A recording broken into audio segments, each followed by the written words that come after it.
Hey guys, welcome back to my channel. My name is Timmy Kemza James. For our new and old subscribers, you're all welcome to today's tutorial where I'm going to be showing you how to draft a panty. So guys, here we go. We have our pattern paper. I folded it in half. I'm using a tape, most definite.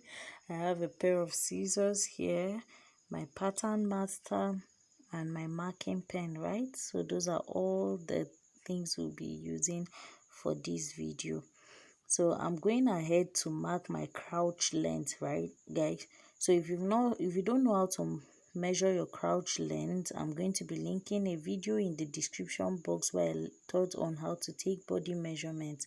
So I'm marking my crouch length, and then I'm going to mark let me call it the upper hip, because it's in between your lower waist, that's your literal waist, and your hip. So that's the point where you want your pants to sit. You know that line where your pants hugs around your lap side? That is where I mean. So that's what I'm going to be marking. So that point where I'm starting is going to be my waist point, and then the second line you're seeing is my the upper hip, that's above your hip, right? So that's just what I've been trying to explain. Now I'm going to be dividing my waist measurement by 4. That's where my lower waist is. I'm dividing it by 4 minus 1. So likewise the hip side, that area, I'm going to measure it as well, and I divide it by 4 minus 1. Then I'll mark it and connect the 2 points together, just like you do to your trouser or your skirt, like your waist and your hip line, but that line is not my hip line.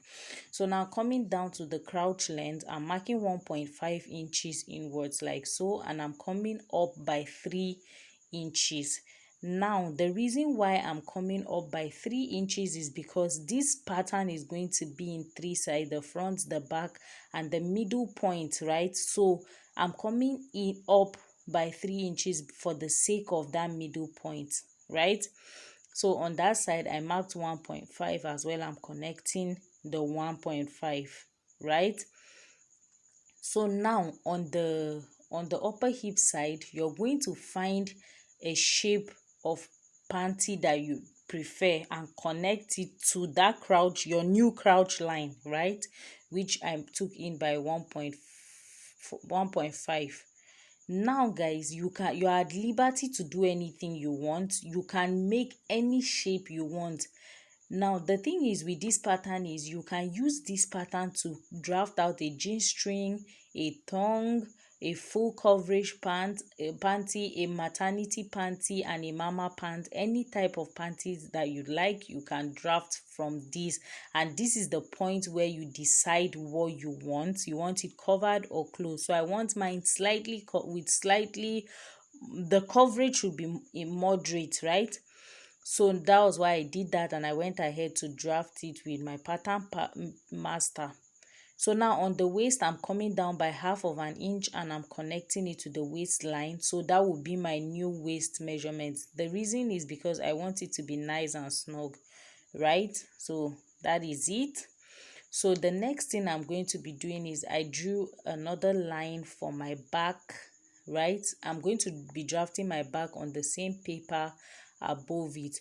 So for now, it's the same thing that I did to the front that I'm going ahead to do, except I did not go up by 3 inches on the back. I did not go up at all. I just used my regular crouch measurement, unlike the front that I went up. So now for the back, right, I'm not taking that curve inwards like I did to the front, right? So I'm kind of covering it with more coverage than I have on the front side, right? So you can see the curve on the front and the back is not the same. So there are 3 differences between the front and the back pattern, right? The first difference is that this curve is not the same as the front side. The curve is facing outwards, and then the waist side, I'm going up by 1 inch. Like in the front I came down by 1/2 inch, but at the back I'm going up by 1/2 inch, right? So that it will give me a better coverage. And then on the crouch line, I did not go up by 3 inches. I just left my regular crouch measurement. Now I'm going ahead to label my patterns so I can cut it out and draft the middle pattern, right? So I'm just going ahead to cut out my pattern, starting from my front pattern, then my back pattern, and then I will just grab a piece of paper so I can do the middle pattern. That middle pattern is where your V section settles, right? I really don't want to call the word, but you know, right? So these are patterns. I just took a piece of paper and I folded it in half like so. It's just a tiny bit. Now I'm going to be marking 4.5 inches length. You are at liberty to do what you want, guys. This is one pattern that gives you so much freedom.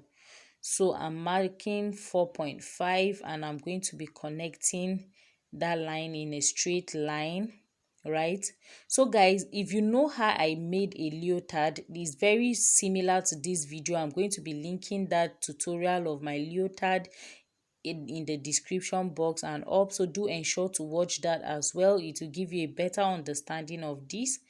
So you remember the crouch on the front, I took 1.5 inches, so I'm coming to do 1.5 inches as well. I'm marking that 1.5 inch there. Then at the back, I'm measuring what I took.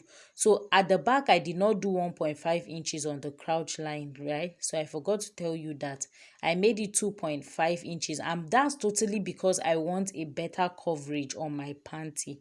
So you can do exactly as you want. If you like, you could do the same 1.5 there.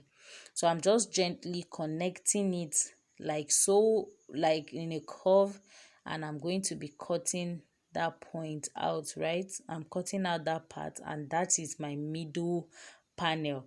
So this front that I wrote up, I forgot that I was going to cut that side, so I'm going to write it again so that whenever I'm ready to use this pattern, I would use it. And I'm cutting this pattern, this very piece, in two, so that's why I wrote that ×2 that you're seeing there. I wrote that so that whenever I'm using this pattern, I will know that I need two of those, and the rest is going to be one each. So you can see I matched my pattern and it's nice. Everything is properly seated, right? So does this look like your panty, guys? This is so beautiful, right? So if you recreated these patterns or you eventually use it to make pants, do ensure to tag me on all your recreations. I'll be so glad to see it. And if you're not yet subscribed to my channel, do ensure to subscribe so that you don't miss out on such videos that I bring every now and then. And share this video with your friends, guys. You can't be the only one benefiting from all this yumminess of tutorials, right? See you in my next video, guys. Bye.